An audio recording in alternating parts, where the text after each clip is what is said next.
కాశీబుగ్గ టౌన్లో ఒక ప్రైవేటు వ్యక్తి వెంకటేశ్వర దేవాలయాన్ని కట్టాడు. అక్కడి నుంచి కార్తీక మాసం ఈరోజు చాలామంది అక్కడ దర్శనానికి వెళ్ళిపోయారు.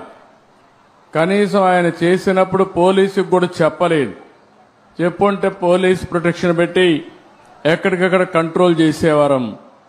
అది చేయని దానివల్ల 9 మంది తొక్కిడికి గురయ్యి చనిపోయే పరిస్థితికి వచ్చారు. 5 మందికి ఇంజరీస్ కూడా అయినాయి. ఇది చాలా బాధాకరం. నేను ప్రతి ఒక్క ప్రాణాన్ని కాపాడుకోవాలని అనేక ప్రయత్నాలు చేస్తా ఉంటే కొంతమంది ప్రైవేటు వ్యక్తులు ఇలాంటి కార్యక్రమాలు చేయడం చాలా బాధాకరం. దీన్ని నేను చాలా తీవ్రంగా ఖండిస్తున్నా.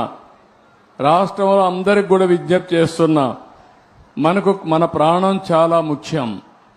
ప్రాణాలు కాపాడుకోవాలంటే మనం కూడా ఒక బాధ్యతగా ఉంటే తప్ప ఓసారి వెళ్ళిపోవడం, ఎక్కువ మనుషులందరూ సమీకరణ కావడం, అక్కడ స్టాంపేడ్ జరగడం, ఇలాంటి దుర్ఘటనలు జరిగేదానికి దోహదం చేసే పరిస్థితి వస్తూ ఉంది. ఏదేమైనా మనం గుర్తుపెట్టుకోవాల్సింది, అమాయకులు చనిపోయారు. నేను చాలా బాధపడుతున్నా. అందుకని ఈ దుర్ఘటన పట్ల చాలా సీరియస్గా తీసుకుంటూ ఎవరైతే దానికి కారకులో వాళ్ళందరినీ కూడా ఇమ్మీడియట్గా కస్టడీలో తీసుకుని పూర్తి విచారణ చేసి తర్వాత ఏం చేయాలో తదుపరి చర్యలు చేపడతాం. ఇలాంటి సంఘటనలు ఈ రాష్ట్రంలో జరగడానికి వీలు లేదు. అందుకే ఒక పక్క దాన్ని చేస్తూనే అమాయకులు చనిపోయారు. 9 మంది ప్రాణాలు కోల్పోయారు. ఆ 9 మంది ప్రాణాలు కోల్పోయిందని నేను చాలా బాధపడుతున్నా. ఏ ఒక్క వ్యక్తి చనిపోకూడదనేది నా భావన. ప్రాణం విలువైనది.